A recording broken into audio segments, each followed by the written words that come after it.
All right, guys, welcome back to another edition of Livewire. I am your host, Jared Moore, and Livewire is the show where we take your questions from the chat. If you have a question, pop it in the chat and we'll ask it.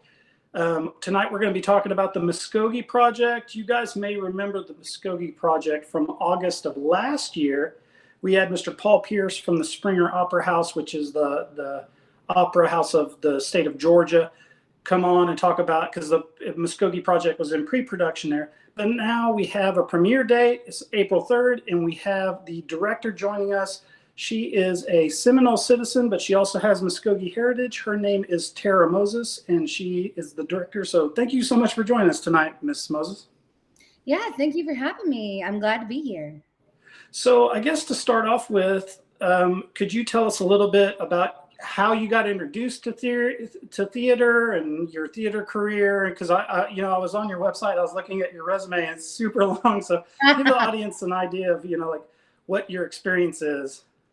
Yeah, sure thing. And that's also a good reminder. I have like 5 shows I got to add to that. So I got into theater on accident. My family were not involved in the theater or in the arts. It was not something that was like, part of how we were raised. My dad is Seminole and Mvskoke, and my mom is Mescalero Apache. And so it was like, not a thing for us. Theater was kind of like what the white people did. And so my family were from Mvskoke, and we moved from Mvskoke to the big city of Tulsa. And I was young. I was like in 2nd, 3rd grade, somewhere around there. And I went from being in a community with Native people where everybody around me was Native, and then moving to a place where no one was Native, where I was suddenly the only one. And, I remember so vividly, like how isolating that felt, and like feeling that like loss of community. And even though we would still go back to Mvskoke, it wasn't like, we left for good. And my dad's parents, my grandparents also moved to Tulsa. So like we had some more family there, but like, it wasn't the same, right? Whenever you're all day, every day at home. And then suddenly now it's summers and holidays, and as you get more busy and busy in school, that becomes like harder to maintain. So it was very lonely, very isolating. And one day when I was walking home from school, because we had this long, like 2-mile long walk, because we were using my grandparents' address and how I'm going to go to our apartment. It was like a whole thing. One day, my older sister, she got a ride home from a friend. And because she's so kind, she left me to walk by myself. I'm still mad about that to this day. She knows. But so I was 8 years old, walking home, and I come across the Tulsa Little Theater. Tulsa Spotlight Theater. And they were having auditions for Oliver the Musical that day. And I remember in my little 8-year-old brain, I was like, I'm a child. I can look sad. I can pretend to be an orphan. And also, if I have somewhere to go after school, then somebody has to pick me up. Right. It was a scheme. So I waltzed in there, and little did I know that it was very weird to be an unaccompanied child Right. at an audition. I know now in retrospect, I can only imagine what those poor folks were thinking. Like, oh my God, they're like, we must cast this girl. We must give her a place to go, because I got cast. Right. So again, never done theater before. It was an after-school scheme, but what I felt and experienced was like a sense of community. It was not the same that I was, used to and what I was so craving, but like it was something that kind of like scratched the itch, like kind of made it easier in between those times when I could be with family. And I just been doing it ever since. Like it was always just in pursuit of feeling as close as I could to being at home with people who like I felt like I belonged with and whatnot, even though I was always the only Native person. And it wasn't until I was 22 years old that I worked on a play written by a Native person with Native actors. I was the only one for so long. And I, again, kept on sticking. Yeah. Well, and you've also kind of worked your way up through, you've done so many things on different plays, all the way up to assistant directing and now directing, and you've written stuff. So that, and it's really interesting to see. And if you guys want to check it out, you can go to her website. I think it's taramoses.com. Is that right? Yeah, it's real easy. Yeah. So just go there and check it out. She's got a resume and all of her productions on it. So how did you get involved in the Mvskoke Project? How did that come about? So Ari Knox, he was one of the ones who have been working with a group of Mvskoke folks, many of whom who are in the show, which is very exciting, and like interviewing folks and like collecting stories for whatever this production would be. And so the play was written with I think like 5, 6 Mvskoke people, and Ari was really sort of working in this like assembly role. And then we brought on Stacey Pratt to also come on and help like assemble it. Anyway, and well, as time had been going on, and so many people were working on the script and whatnot. The initial plan was that Ari would direct, and he just had the thought that, you know what, no, I can't do this. I've been so close to it for so long. There were many factors at play, but he was like, I don't think I'm the right person to do this. Mm-hmm. Ari speaks a lot about his background and, being on a reconnecting journey and so on and so forth. And and this is such a Mvskoke play. And yeah, so he knew of me by reputation. He had emailed me I think years ago, just randomly being like, oh my God, you're a Seminole and Mvskoke theater artist. And I was like, oh my God, hi fam. Anyway, so years ago, I remember that email. I was like, I looked for it the other day and there it was. I was like, oh my God, so cute. But yeah, so he knew of me reputation. And then one of the other Mvskoke folks who are on the show, Lee McCormick, who's in the cast, and she's also the costume designer. I've known Lee for the better part of a decade. Whenever I was living in Oklahoma still, in the theater scene there, seeing her around and whatnot. And so Lee also knew who I was. And so whenever they were talking about okay, if Ari doesn't direct it, who can? And it felt really important that it was a Mvskoke person. And, I'm currently the only Mvskoke director in the theater in the country. So it's not working out for me. Anyway, both of them knew of me and they're like, Tara is the one.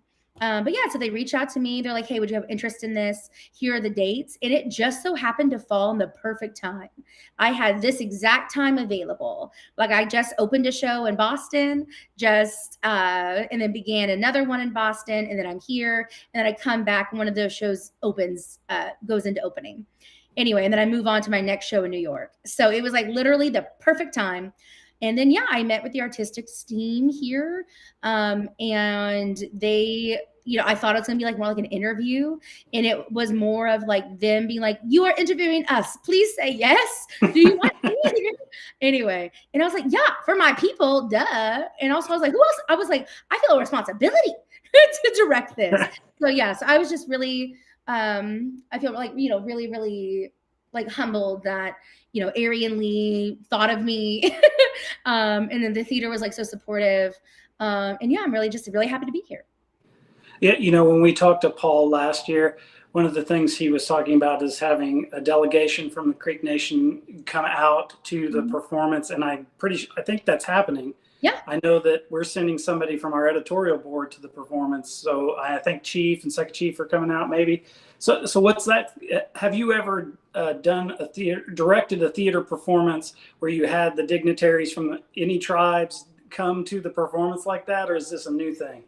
Oh yeah. I've had that happen. And again, it's wild to think about. I started theater and there were no other natives in theater. And then now I almost exclusively do native theater and theater with and for natives. So yeah, I feel really privileged to have had multiple opportunities when leadership and delegation have come into a show that is about the nation. I most recently at Kansas City Repertory Theater in Kansas City, there was a play written by a citizen of the Wyandotte Nation of Oklahoma, and it was about a really delicate political issue between the split between the Wyandottes of Kansas and the Wyandottes of Oklahoma. And she had the chief, the second chief, so many of their councils from both nations come. and then I moderated that discussion. Wow. Yeah, it was a lot. My poor playwright, her name's Madeline Easley. She's amazing, but she was so stressed out. Anyway, and I was like, I got you, fam. I got you. Anyway, and I just did that like a year and a half ago. But yeah, so it's like one of the most recent examples. I've been doing shows in Boston, and I've had the show I just did before I got here. We mentioned one of the chairmen of the Mashpee Wampanoag tribe in the play. And then he came, and then it was like moderating this discussion and conversation and getting him involved in how would he like to be represented and so on and so forth. But yeah, so like I've done it before. So I was like, yeah, I feel really ready. But I will say this is the first time it's been any of my peoples who've been involved. So it feels really special. And, again, I'm just like really thankful that folks, want to come and have the time to be here and engage. And so this feels like a bigger deal. It's like, it's one thing when, doing this with other nations and, so on and so forth. It's another one at your own. Absolutely. Well, and we should probably mention too, could you give kind of a synopsis of the Mvskoke Project? What is the play and everything about, and what's it consist of? Yes. So the Mvskoke Project is focused on the Mvskoke family. Their matriarch, their grandmother, is about to pass, and it is everyone coming back home. She has her son, Dwayne, who is the Attorney General of the Mvskoke Nation. So we didn't make him up. So no one get mad. It's theater, pretend. But so she lives with him at home, with his son Shaban, who wants to be a TikTok star, but really he's doing TikTok to reach a lot of youth to help them learn the language, learn about politics, and be involved and whatnot. And then she also has her granddaughter Dova, who lives there, who wants to be a nursing student. Who, no spoilers, we learned pretty early, but who, just found out she's pregnant with her long-term boyfriend, Nico. And while Dova's mom and, Lahoma is the elder, her daughter Shay has been gone for the past 6 years. They don't know when. She has struggled with alcoholism. They don't know anything about her. And she comes home because Lahoma is about to pass. And then also, we have a brand new relative coming home named Madison, who didn't grow up in the culture, didn't know she was Native until she met Jabon. And then they met, and they find out that she is the daughter of the eldest brother who passed away 20 years before. And so she's also coming home for the first time.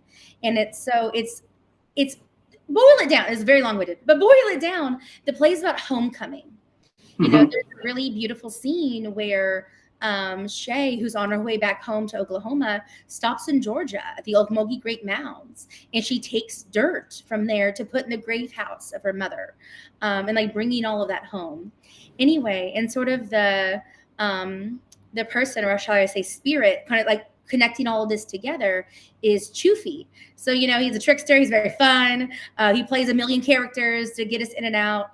But yeah, so it's also intertwined with the Mvskoke creation story of the fog.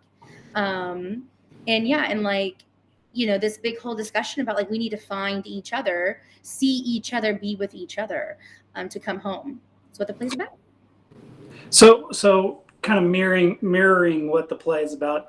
Are you going to have family from Mvskoke that's going to come to the performance? Is that going to happen? Yeah, unfortunately, no. I was talking to folks. I was like, "You sure?" My family, they don't get on airplanes. They don't fly. They're very anti-airplane, which I understand as someone who spends a lot of time on an airplane. I understand. Anyway, yeah, and it's just the timing is real difficult for folks. Right. But so that's kind of sad. And and I will say too, I work professionally as a director. This is my day job, which I feel really fortunate that that's what it is. And so I'm flying all over the country, left and right, putting a show up and then leaving, putting a show up and then leaving. Anyway, but what I'm really excited about is, there's hopes that we'll be able to bring this play to Oklahoma, and that I'll be really thrilled for, my family to be able to see it there. Awesome. We should mention too, is there going to be any digital presence for the play? You know, is there going to be like a stream of it or a recording of it or anything like that that's going to be posted anywhere? Unfortunately, I don't think so. We have some like copyright and unions we have to deal with. Right. Yeah, yeah. But if it does, though, I was like, stay tuned and we'll let everybody know. Okay. So, you know, we are at 15 minutes. Normally we do the program for about 30 minutes or less than 30 minutes. Is there anything about the project that we haven't touched on that you think is important that we need to mention before we wrap up? I mean, I think just to underscore that what I think is so special about this project is that it's being done here in Georgia. You know, I mean, as much as I was like, yes, we want to take this to Oklahoma so everybody can see it and don't have to travel all the way here. This play is like dealing with the grief of losing our home and how we still carry that every single day. And so being able to bring all of these like Oklahoma Muskogee people like back to Georgia and many of them for the first time. And do this story here and like be talking about loss. You know, there's this beautiful metaphor in the show where with the fog, where Chufi's like, you know, people think fog is so scary. And, you know, of course, with our creation story anyway, but he was like, you know, fogs are just clouds and clouds belong in the sky. Right? Like Right. that's the thing that makes this so special is, you know, what could have happened? What could have been if we were where we belong? And so, yeah, so this play is very much an experience of homecoming and belonging in that like statement and exploration of where we belong as Muskogee folks. Absolutely. Well, we've been watching it from way back when Paul got a hold of us about it. And so we're very, very interested to see the reviews and how everything turns out. And I know there's a lot of people from down here at the Nation that are going out to see it. So yeah, we'll hear from them. And then you two, you know, like what's coming up next for you after this? Yeah, so after this, I have the world premiere of a play of mine called Sugar that's in Boston. It literally opens the week after our show opens here. So they're currently rehearsing that with another director, you know, and that's centered around a Seminole and Mvskoke man. You know, who it's this question about home. He works in Dallas, and it's like, you know, what are sort of like the cost of like trying to make money to like support your family, like at what cost to you as a person? Really about like money, race, economics, all of that. But yeah, so that's what's immediately on the horizon. But you know, I gotta tell you though, like I'm booked through February now of 2026. Wow. So I'm anywhere and everywhere. I'm everywhere. Well, you guys, if you want to check out TaraMoses.com, I'm sure she'll have everywhere that she's going to be and everything she's going to be doing. Tara, I want to thank you so much for being on the program tonight. I wish you all the luck and break a leg on the play, and I hope everything goes as smooth as it can go. I wanted to mention to you guys out there in the audience, as you can see from the background and everything, we're still we like I told you on the previous live stream, we're out of our building and we're waiting on getting our new lease for our new studio. So we're kind of between studios right now, and that's why the show is looking the way that it is right now. But I have good news. Our lease has made it through committee, and then the next thing is going to go to council, and hopefully we will get all of that approved. And in maybe a month or so, we'll be back in our deal. We are also working on the Mvskoke Gardening Show, and I think next week or the week after, we're going to do a live wire that's going to tell you all about when it's going to premiere and if you want to be on the program and all that stuff. Other than that, I want to thank you guys for joining us tonight, and thank you, Jesse. I just saw your comment there, and we will see you guys next time. Mado Hadum, Chihichat, please.